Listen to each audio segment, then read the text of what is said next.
Everyone, तो कैसे हो आप सब। आज की इस वीडियो में बात करने वाले हैं इमोशनल इंटेलिजेंस के मोस्ट इंपोर्टेंट क्वेश्चंस की, जबकि एग्जाम पॉइंट ऑफ व्यू से काफी इंपॉर्टेंट रहने वाले हैं। तो बस करना है कि आपको इस वीडियो को शुरू से लेकर एंड तक देखना है। और ये जो वीडियो रहने वाली है हिंदी मीडियम वाले बच्चों के लिए रहने वाली है। इंग्लिश में ऑलरेडी मैं बना चुका हूँ, तो उसका लिंक आपको डिस्क्रिप्शन बॉक्स में मिल जाएगा, आप देख सकते हो। और मैंने इस सब्जेक्ट की यूनिट्स भी कराई हुई है, तो इसको भी आप देख सकते हो। और इस प्लेलिस्ट का लिंक मैं आपको डिस्क्रिप्शन बॉक्स में दे दूंगा, ठीक है। और आपको फ्री पीडीएफ नोट्स तो आपको टेलीग्राम पर मिल जाएंगे, जिसका नाम है एकलव्य स्नातक वन, तो आप ज्वाइन कर सकते हैं। तो बात करें फर्स्ट क्वेश्चन की, तो देखिए आपके एग्जाम में जो क्वेश्चंस आते हैं ना, वो दो तरह के आते हैं। जो टिप्पणी वाले आते हैं, यानी कि शॉर्ट नोट्स वाले क्वेश्चन आते हैं, और एक लॉन्ग क्वेश्चन आता है। मतलब लॉन्ग क्वेश्चन भी आते हैं जो कि 10 मार्क्स के होते हैं, और टिप्पणी वाले क्वेश्चन 5 मार्क्स के होते हैं। आपको 3 क्वेश्चन दिए जाएंगे टिप्पणी वाले में, आपको 2 चूज करने होंगे और लिखने होंगे, ठीक है। तो यहाँ पर ऐसे आपको 3 दे रखे हैं, मैं तीनों के आंसर आपको बताने वाला हूँ। आपको एग्जाम में केवल 2 ही करने होंगे, और बाकी आपके जो लॉन्ग क्वेश्चन आते हैं वो 10 मार्क्स के आते हैं, ठीक है। तो इस वीडियो से आपको काफी मदद मिलेगी, आपको कॉन्फिडेंस भी बढ़ेगा, जिससे आप एग्जाम में अच्छा भी करके आ पाओगे। तो अगर बात करें संक्षिप्त टिप्पणी की, तो पहले हम बात करते हैं भावनात्मक बुद्धिमत्ता का विकास, यानी कि जो इमोशनल इंटेलिजेंस होता है, इसका डेवलपमेंट कैसे होता है। देखो, अगर मैं बात करूं भावनात्मक बुद्धिमत्ता यानी कि इमोशनल इंटेलिजेंस, इसका मतलब क्या होता है। इसका मतलब होता है कि आप अपनी और दूसरों की फीलिंग्स यानी भावनाओं को अच्छे से समझ पा रहे हो, और अपने ऊपर आप नियंत्रण भी रख पा रहे हो, और अपनी जो भावनाएं हैं उसको उचित ढंग से आप यानी प्रॉपर तरीके से दूसरों के सामने व्यक्त भी कर पा रहे हो, यानी अपने आप को एक्सप्रेस कर पा रहे हो। तो ये क्या है, इमोशनल इंटेलिजेंस है, समझ रहे हो आप। और इसका विकास व्यक्ति के व्यक्तित्व और सामाजिक जीवन के लिए बहुत जरूरी होता है। अगर इमोशनल इंटेलिजेंस का विकास नहीं हुआ ना, तो नहीं आपकी पर्सनैलिटी अच्छी रहेगी, और नहीं आप समाज में रहने लायक बन पाओगे। यानी कि आपका सामाजिक परिवेश और आपका जो व्यक्तित्व है, ये डिपेंड करता है कि इमोशनल इंटेलिजेंस की एबिलिटी आपके अंदर है या नहीं है। आगे देखिए, जो भावनात्मक बुद्धिमत्ता है ना, इसके विकास की जो शुरुआत होती है वो आत्म जागरूकता से होती है। और आत्म जागरूकता से मतलब है कि इसमें व्यक्ति अपनी भावनाओं को, अपने विचारों को और व्यवहार को समझता है, ठीक है। तो अगर उसके अंदर आत्म जागरूकता है, तो ये पहला स्टेप हो जाता है कि हाँ, उसके अंदर भावनात्मक बुद्धिमत्ता यानी कि इमोशनल इंटेलिजेंस का डेवलपमेंट हो रहा है।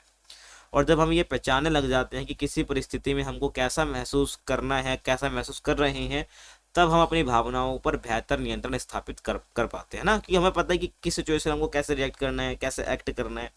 तो उस हिसाब से हमें अपने ऊपर कंट्रोल आ जाता है। इसके बाद आत्मनियंत्रण का महत्व आता है, यानी कि जो दूसरा स्टेप होता है जो कि इमोशनल इंटेलिजेंस के डेवलपमेंट में काम करता है, वो है आत्मनियंत्रण यानी सेल्फ रेगुलेशन। तो इसमें क्या होता है, सेल्फ रेगुलेशन में बेसिकली क्रोध हो गया, टेंशन हो गई, या किसी से जलन हो गई, या निराशा, इन जैसे जो तत्व होते हैं जो एक व्यक्ति को जीते जी क्या कर सकते हैं, खोखला कर सकते हैं ना। अगर आप इन पे नियंत्रण कर लेते हो, तो आपने क्या करा भाई, इमोशनल इंटेलिजेंस का जो दूसरा स्टेप है उसको मैं पार कर चुके हो। मतलब कि आपके अंदर प्रॉपर तरीके से क्या हो रहा है, इमोशनल इंटेलिजेंस डेवलपमेंट हो रहा है। तो क्रोध, तनाव, ईर्ष्या, निराशा जैसी जो भावनाएं हैं उसको संतुलित रखना है आपको, इसको ओवर नहीं होने देना है। एंड इससे क्या है, जो आपके भावनात्मक बुद्धिमत्ता है वो, उसमें आपको कुछ एक्स्ट्रा आप कह सकते हो पुश देखने को मिलेगा, मतलब डेवलपमेंट आपको देखने को मिलेगा अगर आप एक बैलेंस बनाकर रखते हैं तो। और धैर्य और संयम का अभ्यास व्यक्ति को कठिन परिस्थितियों में भी शांत रहने में सहायता करता है ना, कि भाई कैसी परिस्थिति है, अगर अगर आप धैर्य रखे हुए हो, संयम रखे हुए हो, तो इससे क्या होता है, व्यक्ति जो कठिन परिस्थितियों में भी शांत रह पाता है। और ये कब आता है, जब व्यक्ति के ऊपर क्या होता है, आत्मनियंत्रण होता है। समझ आया आपको। आगे देखिए, अब भावनात्मक बुद्धिमत्ता की बात कर रहे हैं, उसके विकास की बात कर रहे हैं, तो इसमें सहानुभूति को नहीं भूला जा सकता है। सहानुभूति भी बहुत इंपॉर्टेंट भूमिका निभाती है। सहानुभूति का मतलब होता है एम्पैथी, यानी कि सहानुभूति का मतलब एम्पैथी होता है, और एम्पैथी का मतलब ये है कि हम दूसरों की भावनाओं की कितनी कदर कर रहे हैं, उसको कितना समझ रहे हैं, है ना, उसको कितनी मदद दे रहे हैं हम, तो इसको बोलते हैं सहानुभूति। तो इसका मतलब सिंपल सा ये होता है, ध्यान रखना है। तो जब हम दूसरों की भावनाओं और दृष्टिकोणों को समझने का प्रयास करते हैं, तब हमारे संबंध क्या होते हैं, उसके साथ बहुत मजबूत होते हैं और बहुत पॉजिटिव होते हैं। सही बात है। तो इमोशनल इंटेलिजेंस का मतलब यही होता है कि आप खुद की भावनाओं को और दूसरों की भावनाओं को समझ रहे हो, रिस्पेक्ट कर रहे हो, और सहानुभूति के जरिए, सहानुभूति के बिना वो नहीं हो सकता है। समझ गए। और इसी के साथ प्रभावी संचार कौशल, सकारात्मक सोच, ध्यान, योग और तनाव प्रबंधन की तकनीकें भी भावनात्मक बुद्धिमत्ता को बढ़ाने में सहायक होती है ना। प्रभावी संचार का मतलब है कि आप प्रॉपर तरीके से कम्युनिकेट कर पा रहे हो, आपकी सोच काफ़ी पॉजिटिव है ना। आप अगर कोई सामने वाला कुछ कह रहा है तो उसमें आपका ध्यान बहुत ज़्यादा है ना। और जो योग है ना, योग मतलब जैसे कोई मेडिटेशन कर रहा है, एक्सरसाइज कर रहा है, ध्यान लगा रहा है, और तनाव का प्रबंधन कर रहा है, तो ये तकनीक भी क्या करती है, आपकी जो इमोशनल इंटेलिजेंस होती है इसको बढ़ाने में मदद करती है। समझ आया आपको। अब बात करते हैं अगले क्वेश्चन की। जो अगली टिप्पणी आपको लिखनी है वो है चिंता से निपटने की रणनीति है। यानी अगर आपको टेंशन हो रही है, एंग्जाइटी हो रही है, तो उससे कैसे निपटना है, क्या स्ट्रेटजीज है इससे इसको ख़त्म करने की। अगर मैं बात करूँ इसके इंट्रोडक्शन की, तो चिंता क्या है, बेसिकली एक सामान्य मानसिक अवस्था है जो कि भविष्य की अनिश्चितताओं, तनावपूर्ण परिस्थितियों या किसी समस्या के कारण उत्पन्न होती है, कि जैसे कि हमारा फ्यूचर कैसा होगा, या स्टेबल लाइफ हमारी रहेगी या नहीं रहेगी, और कुछ तनावपूर्ण परिस्थिति हो जाती है जीवन में उसको लेकर, या कोई समस्या होती है, कोई बीमारी भी किसी को हो जाती है ना, तो उसको लेकर जो है ये टेंशन है, जो टेंशन नाम का शब्द है ये उत्पन्न होता है। कहने का मतलब ये है एक मानसिक अवस्था, कब उत्पन्न होती है मैंने बता दिया है ना। और अब देखो कोई भी चीज़ अगर एक्स्ट्रा करते हो तो वो हमेशा हमको दुख ही देगी, इसे आपको पता है। चाहे वो कुछ भी चीज़ हो, अगर आप एक्स्ट्रा करोगे जितनी उसकी लिमिट है तो आपको नुकसान देगी ही देगी। सेम ऐसे चिंता के साथ भी है। तो सीमित मात्रा में चिंता उपयोगी हो सकती है, क्योंकि भाई आपको आपके फ्यूचर के लिए क्या बनाएगी, वो आपको कंसर्न बनाएगी, मतलब आपको टेंशन में रहोगे कि हाँ भाई फ्यूचर के लिए मेहनत करनी है। लेकिन अगर आप इसको ज़्यादा कर दोगे तो क्या हो जाएगा भाई, आपका मानसिक और जो शारीरिक स्वास्थ्य है वो खराब हो जाएगा, मतलब उस पर नेगेटिव प्रभाव पड़ेगा। समझ रहे हो आप। और इसलिए क्या है, प्रभावी ढंग से निपटना जरूरी है कि भाई इससे बचा कैसे जाए। तो चिंता से निपटने की रणनीति की मैं बात करूं तो चिंता से निपटने के लिए जो पहला कदम होता है वो है कि उसके कारणों को पहचानना, कि भाई जो टेंशन हो रही है उसके रीजंस क्या हैं। अब वो रीजंस वैलिड है भी या नहीं है ना, उन रीजन का मैं कुछ कर भी सकता हूँ या नहीं कर सकता। तो उन कारणों का पहचानना बहुत जरूरी है। यानी कि मैं कहूँ तो अगर व्यक्ति अपनी चिंता के स्रोत को समझ लेता है तो उसका समाधान ढूंढ भी लेता है, यानी आसान हो जाता है समाधान ढूंढना। और ये समझ आए आपको। और जो भी चीज़ आपको जिस चीज़ के लिए आपको टेंशन हो रही है ना, तो उसके लिए क्या करो, एक सकारात्मक सोच रखो। क्योंकि टेंशन हो रही है, आप नेगेटिव सोचते रहोगे तो आपको और टेंशन बढ़ते जाएगी। इसलिए सकारात्मक सोच विकसित करना भी बहुत जरूरी है, क्योंकि नकारात्मक विचार क्या करता है, चिंता को बढ़ाता है। और नियमित योग कर सकते हो आप, ध्यान लगा सकते हो, व्यायाम कर सकते हो जो कि तनाव को कम करता है और मन को शांत रखता है ना। और गहरी सांस लेने की तकनीकें आप कर सकते हो, और ध्यान लगाइए। गहरी सांस लेने की तकनीकें आपको पता ही है क्या करना होता है, सांस लो, सांस लेना है, छोड़ना है, बार करो इससे ना, तो आपका मानसिक संतुलन सही रहेगा इससे। और समय प्रबंधन भी चिंता को कम करने का एक महत्वपूर्ण साधन। आप टाइम मैनेजमेंट करो।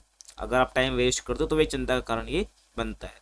तो जब व्यक्ति अपने कार्य को उचित योजना बना के करता है ना, तो अनावश्यक दबाव और घबराहट कम हो जाती है। सही बात है, जब आप कोई काम कर रहे हो है ना, उसको प्रॉपर प्लानिंग के साथ कर रहे हो, तो आपको कोई भी प्रकार की टेंशन नहीं होएगी। तो क्या करना है आपको भाई, तो जो रणनीति है सिंपल सी है, कारणों को पहचानो, सकारात्मक सोच रखो, नियमित योग ध्यान व्यायाम करो, गहरी सांस लीजिए, समय का प्रबंधन कीजिए, टाइम मैनेजमेंट कीजिए, और प्रॉपर प्लानिंग कीजिए, यानी कार्यों के लिए उचित योजना बनाइए।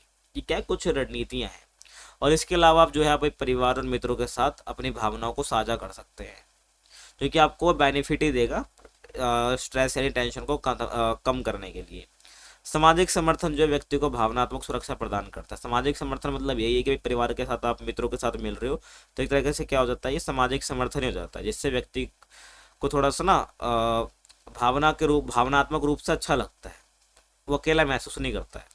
और पर्याप्त नींद लीजिए, संतुलित आहार लीजिए, यानी बैलेंस डाइट को आपको लेनी है, जो जंक फूड नहीं खाना है, और एक स्वस्थ जीवन शैली आपको क्या करनी है, जीनी है, जिससे क्या चिंता नियंत्रित होती है। समझ रहे हो आप।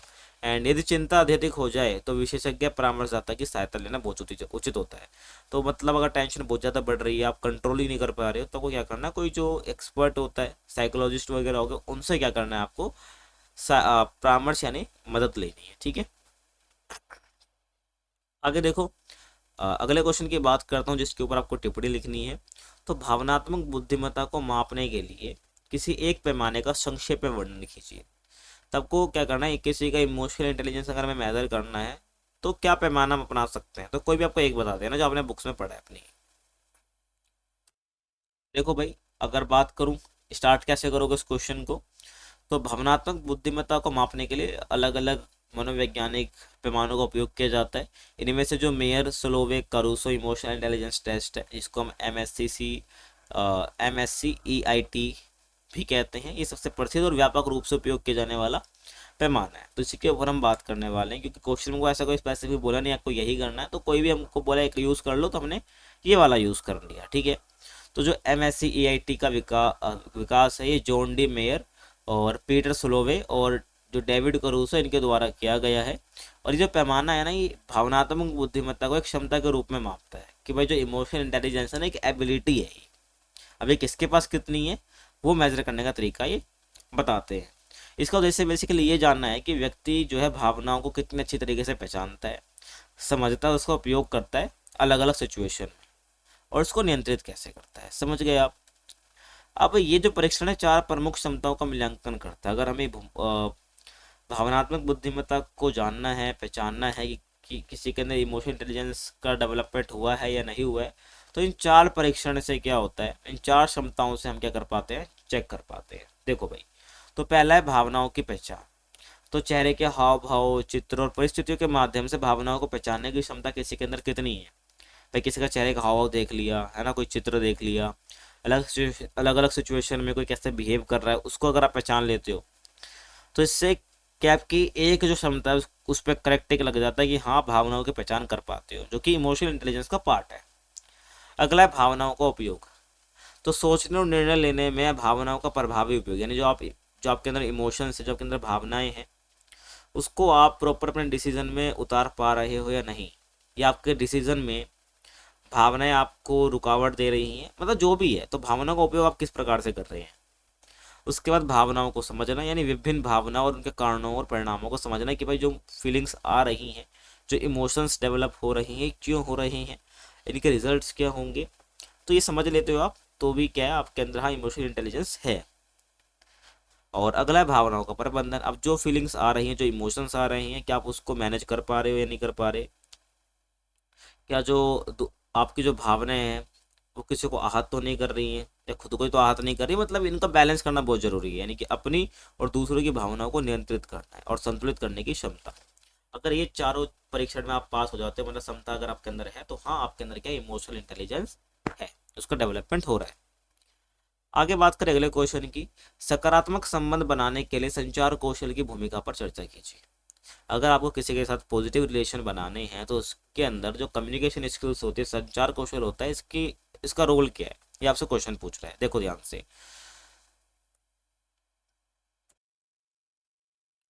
देखो क्वेश्चन हमारा यही कह रहा है कि जो पॉजिटिव रिलेशन बनाने हैं उसके लिए संचार कौशल यानी कम्युनिकेशन स्किल की क्या रोल रहता है, उसके में बात करनी। देखो अगर बात करूँ संचार कौशल यानी कम्युनिकेशन स्किल्स की, तो बेसिकली होता क्या है, ये विचारों, भावना और सूचनाओं को प्रभावी ढंग से हम व्यक्त कर पा रहे हैं और दूसरों की बातों को समझने की क्षमता है। तो ये क्या है, बेसिकली कम्युनिकेशन स्किल है। समझ आया। तो सिंपल सा मतलब ये है कि आप अपनी बात को दूसरे तक पहुंचा पा रहे हो नहीं पहुंचा पा रहे, वो समझ पा रहे नहीं समझ पा रहा, और उसके बाद आप समझ पा रहे हो नहीं समझ पा रहे। यही क्या होते हैं, कम्युनिकेशन स्किल्स होती है। जिसके पास है वो लाइफ में ग्रो कर जाता है। तो किसी भी सकारात्मक संबंध की जो नींव है ना, वो अच्छे संचार से ही होती है, और बिना संचार के आप किसी के साथ रिश्ता बना ही नहीं सकते, ये आपको पता है, ठीक है। और परिवार, मित्रता, शिक्षा, कार्यस्थल, समाज में स्वस्थ संबंधों के निर्माण और उन्हें बनाए रखने के लिए प्रभावी संचार बहुत ज़्यादा जरूरी है। चाहे आप परिवार के साथ बैठे हो, चाहे अपने दोस्त के साथ बैठे हो, चाहे आप कॉलेज में हो, स्कूल में हो, या अपने वर्क प्लेस पर हो, या समाज में कहीं बैठे हो आप, तो वहाँ पर अगर रिलेशन बनाने हैं ना आपको, यहाँ कोई अगर आपसे कोई रिलेशन बनेंगे या संबंध बनेगा, तो वो बिना बात के कैसे बनेगा। आप बस बैठे थोड़ी रहोगे गुमसुम, तो क्या आपको जानेगा नहीं। तो आप बात करोगे, समझोगे सामने वाले को, वो आपको समझेगा, तो इससे क्या होता है, रिलेशन बनते हैं, पॉजिटिव रिलेशन बनते हैं। तो कम्युनिकेशन का रोल काफ़ी इंपॉर्टेंट हो जाता है एक पॉजिटिव रिलेशन बिल्ड करने में, ठीक है। तो बात करूं सबसे पहले कि भाई कम्युनिकेशन जो स्किल्स होती है वो कैसे एक पॉजिटिव रिलेशन बनाती है। तो सबसे पहला भाई ट्रस्ट का निर्माण होता है। अगर कम्युनिकेशन स्किल होती है तो विश्वास बनता है। तो अच्छा संचार होता है व्यक्तियों के बीच विश्वास और पारदर्शिता स्थापित करता है। पारदर्शिता मतलब कि ट्रांसपेरेंसी, कुछ भी चीज़ छुपती नहीं है। और जब लोग अपनी बात ईमानदारी से और स्पष्टता से व्यक्त करते हैं, तो संबंध क्या होते हैं, अधिक मजबूत होते हैं। समझ गए आप। अगला है आपसी समझ को बढ़ावा। जो संचार होता है, जो कम्युनिकेशन स्किल होती है, वो आपसी समझ यानी म्यूचुअल अंडरस्टैंडिंग को काफ़ी बढ़ावा देती है।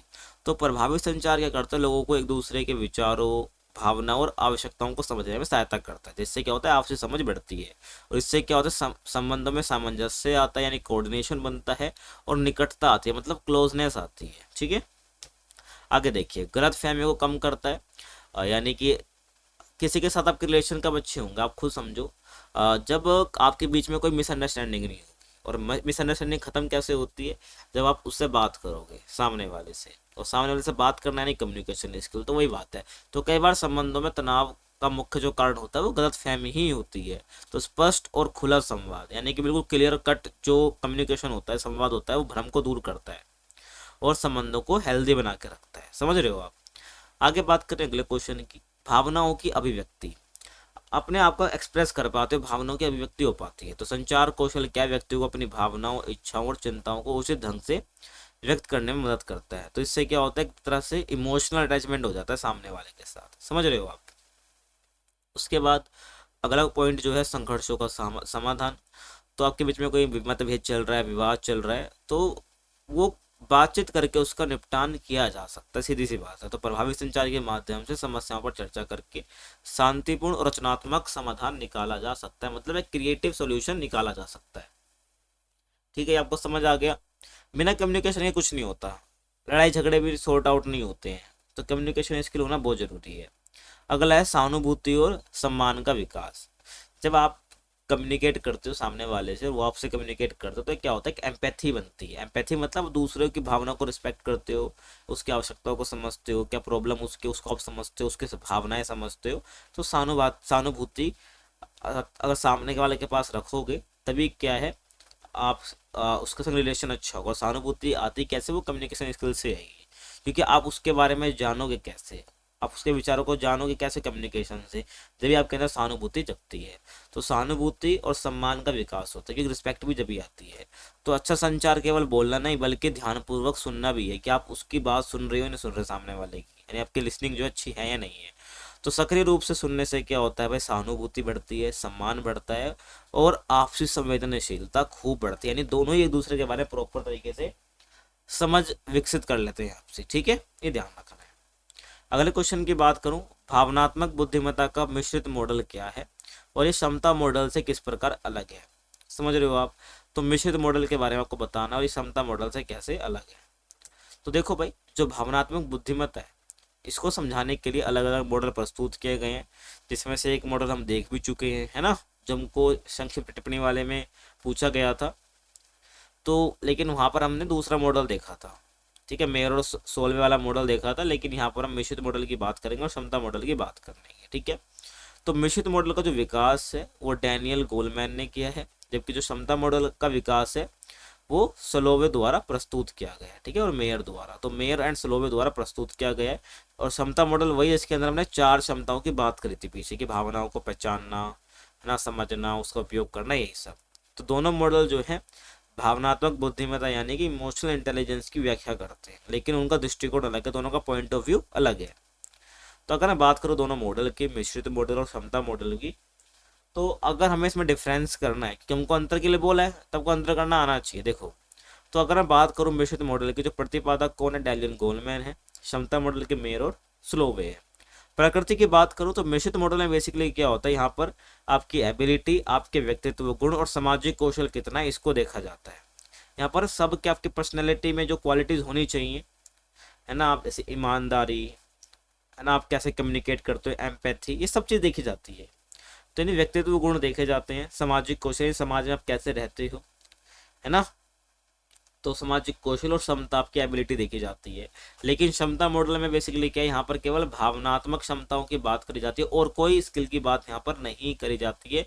बोला जाता है कि अगर इमोशनल इंटेलिजेंस चेक करना है तो केवल आप भावनात्मक क्षमताएं चेक कर लीजिए, बस इमोशनल इंटेलिजेंस चेक हो जाएगा। लेकिन मिक्स्ड मॉडल ये कहता है कि भाई आपको क्या करना है, अलग अलग चीज़ के लिए जो जिसमें भी एक व्यक्ति जो है समाज में जाता है, किसी से मिलता है, तो उसमें जो जो एबिलिटी चाहिए होती है वो होनी चाहिए। उसके अंदर सारे एक पर्सनैलिटी में गुण होने चाहिए, वो गुण होने चाहिए, और सामाजिक कौशल उसके अंदर होना चाहिए, मतलब समाज में बैठने उठने का तरीका उसको पता होना चाहिए। समझ रहे हो आप। और मुख्य उद्देश्य क्या है, बेसिकली जीवन और कार्य में सफलता चाहिए। समझ रहे हो आप। तो मिश्रित मॉडल का मेन उद्देश्य यही है कि जीवन में और कार्य है जहाँ पर काम कर रहे हैं उसमें सफलता मिल जाए। वो मिलती कब है, जब इमोशनल इंटेलिजेंस आता है, सीधी सी बात है। लेकिन क्षमता मॉडल क्या कहता है, भावनाओं को समझना है और उसको बैलेंस करना है, मेन पर्पस है। घटक की बात करूं तो मिश्रित मॉडल के अंदर आत्म जागरूकता, आत्मनियमन, तो आत्म जागरूकता मतलब खुद के बारे में पता होना, आत्मनियमन यानी खुद को आप क्या कर पा रहे हो, रेगुलेट कर पा रहे हो, प्रेरणा यानी मोटिवेशन, सहानुभूति यानी एम्पैथी, और सामाजिक कौशल यानी समाज में रहने की कला, इसको बोलते हैं सोशल स्किल्स। और सोशल स्किल्स का मतलब होता है कितने कॉन्फिडेंट है, कितने अच्छे से आप बात कर रहे हैं, ये सब चीज़ें। तो ये सारे क्या है, घटक है, और इसी घटक से क्या होती है, मिश्रित मॉडल की प्रकृति तय होती है। समझ रहे हो आप। क्षमता मॉडल बेसिकली क्या है, भावनाओं का प्रत्यक्षीकरण, यानी भावनाओं को डायरेक्ट पहचानना है, उसका यूज करना है, उसको समझना है और उसको बैलेंस करना है। ये कैसे घटक है जो मैंने बताए भी थे स्टार्टिंग में। दृष्टिकोण की बात करूँ तो मिश्रित मॉडल बहुत व्यापक अप्रोच रखता है इमोशनल इंटेलिजेंस के लिए, इमोशनल इंटेलिजेंस को मेजर करने के लिए। लेकिन जो क्षमता मॉडल है काफ़ी संकीर्ण और वैज्ञानिक है, मतलब एक साइंटिफिक अप्रोच रखता है, जिसमें केवल भावनाओं के जरिए क्या है, क्या करता है भाई, जानने की कोशिश करता है कि इमोशनल इंटेलिजेंस किसी के अंदर है या नहीं है। क्योंकि क्या होता है, आप खुद देखो कि जो इमोशनल इंटेलिजेंस होता है बेसिकली जुड़ा किससे है, वो एक तरह से वो आपके इमोशन से जुड़ा हुआ है। तो इसलिए इसको एक साइंटिफिक अप्रोच है, लेकिन ये संकीर्ण है। और मिश्रित मॉडल की बात करूं तो इसका मूल्यांकन कैसे किया जाता है, तो ये व्यवहार और व्यक्तित्व पर आधारित होता है कि जो व्यक्ति है उसका व्यवहार कैसा है और व्यक्तित्व कैसा है। लेकिन जो क्षमता मॉडल होता है बेसिकली वो यही चेक करता है कि किसी की भावनात्मक क्षमता कैसी है ना, कि वो जो भावनात्मक क्षमताओं की जो 4 भावनात्मक क्षमता है उसमें वो कितना खरा उतरता है। समझ गए आप। ठीक है, तो ये क्वेश्चन आपको समझ आया। अब नेक्स्ट क्वेश्चन की हम बात करते हैं, जो कि सहानुभूति वाला क्वेश्चन है, काफी इंपॉर्टेंट है, एम्पैथी के ऊपर बेस्ड क्वेश्चन है।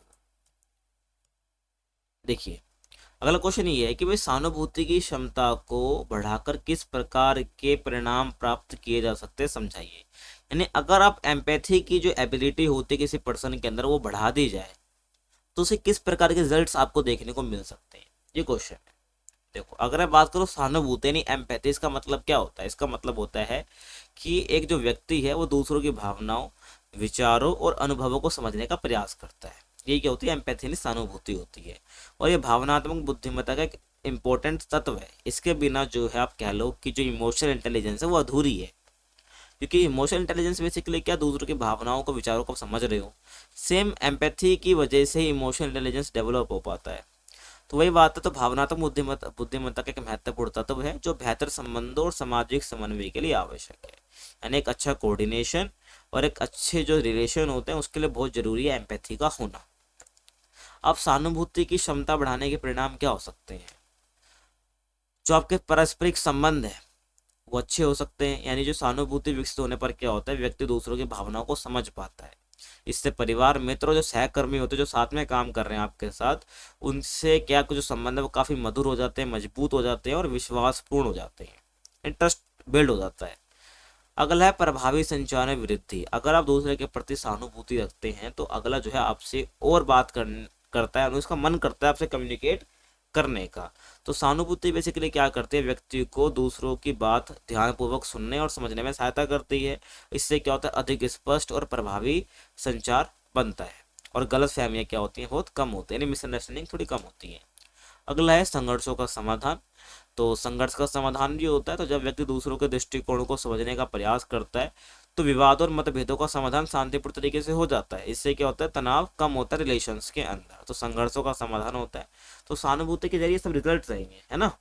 अगला सहयोग और टीम वर्क का विकास होता है। तो जब आप सहानुभूति रखते हैं तो सहयोग की भावना बढ़ती है और टीम वर्क का विकास भी होता है, अगर आप ग्रुप के अंदर कुछ काम करते हैं तो सहानुभूति बेसिकली क्या करती है, लोगों को एक दूसरे की आवश्यकताओं और समस्याओं को समझने में मदद करती है। और इससे क्या होता है, सहयोग की भावना बढ़ती है। जब आप किसी की समस्या आवश्यकता जान लेंगे तो आपको सहयोग करेंगे ना, मदद उसकी करेंगे, सीधी सी बात है। और टीम वर्क क्या है, इससे और अधिक प्रभावी बन जाता है। अगला है नेतृत्व क्षमता में वृद्धि, यानी कि जो लीडरशिप क्वालिटी होती है वो बढ़ जाती है। तो एक सहानुभूतिपूर्ण नेता का मतलब ये है कि वो अपने टीम मेंबर्स के प्रति क्या कर पा रहा है, वो एम्पैथी रख रहा है, उनकी कमियों को समझ रहा है, उनको गाइड कर रहा है, उनकी समस्याओं को समझ रहा है ना, और इम्प्रूवमेंट करा रहा है। तो सहानुभूतिपूर्ण नेता बोलेंगे उसे। तो एक सहानुभूतिपूर्ण नेता क्या, अपने साथियों की भावनाओं को, उनकी आवश्यकताओं को समझकर बेहतर निर्णय लेता है, डिसीजन लेता है जो उनको बेनिफिट देते हैं। इससे क्या होता है, लोगों का विश्वास, लोगों की जगह आप लिख सकते हो जो टीम मेंबर्स होते हैं, है ना, उनके बीच में विश्वास और सम्मान प्राप्त होता है, किसको, लीडर को। अगला है मानसिक स्वास्थ्य में सुधार। तो सहानुभूति बेसिकली क्या करती है, सकारात्मक संबंधों को बढ़ावा देती है, पॉजिटिव रिलेशंस को बढ़ावा देती है, जिससे क्या होता है, तनाव, अकेलापन और चिंता कम होती है। सही बात है। देखो आप आपको मान लो कोई प्रॉब्लम हो रही है ना, आप उसको दूसरों के साथ शेयर कर देते हो और सामने वाला आपकी बात को समझता है और वैसा ही रिस्पॉन्ड करता है ना, जिससे आपको कोई सोल्यूशन मिल जाता है। तो इससे क्या होगा, आपकी जो टेंशन है, जो आपका आइसोलेशन है, जो अकेलापन है, वो खत्म होगा, चिंता भी कम होगी। सीधी सी बात है, तो आपको जो मानसिक स्वास्थ्य है उसमें सुधार होगा। तो व्यक्ति जो है भावनात्मक रूप से अधिक संतुलित और स्पष्ट संतुष्ट महसूस करता है जब जो है सहानुभूति उसके संग जताई जाती है। तो समझ आ गया। तो इसके साथ ये क्वेश्चन आपका समाप्त हो जाता है और ये वीडियो भी फिनिश हो जाती है।